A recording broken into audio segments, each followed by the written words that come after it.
Adding your customers to QuickBooks makes it easier for you to invoice them and see who owes you money.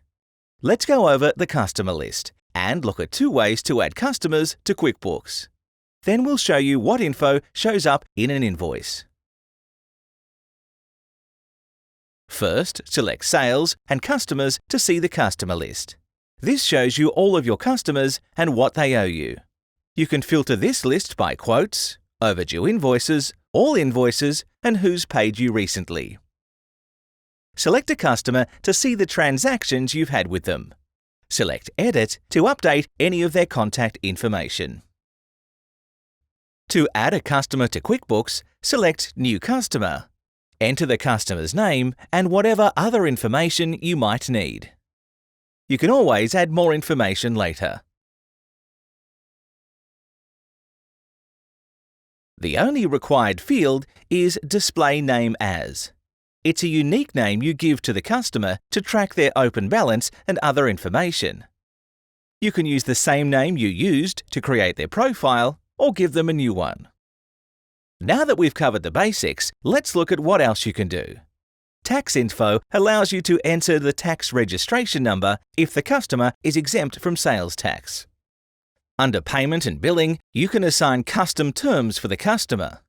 This tells your customer how many days they have to pay you when you send them an invoice.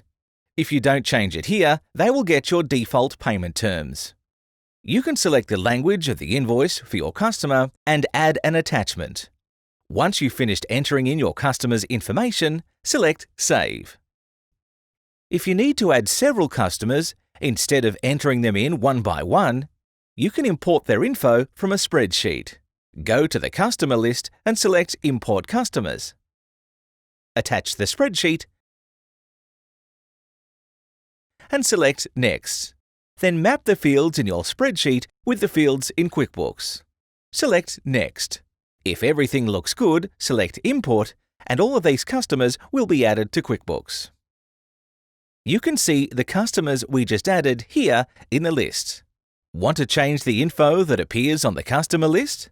Select the gear icon and check the box for the columns you want to see on the list. Now that you have customer information in QuickBooks, whenever you create a transaction for them, QuickBooks automatically populates many transaction fields for you. For example, if we create a new invoice and select one of our new customers, we can see that all the customer information and terms are automatically filled in. So now you just need to fill in what you sold them and the amount. Start adding customers to your QuickBooks and make it easy to get paid and see who owes you money.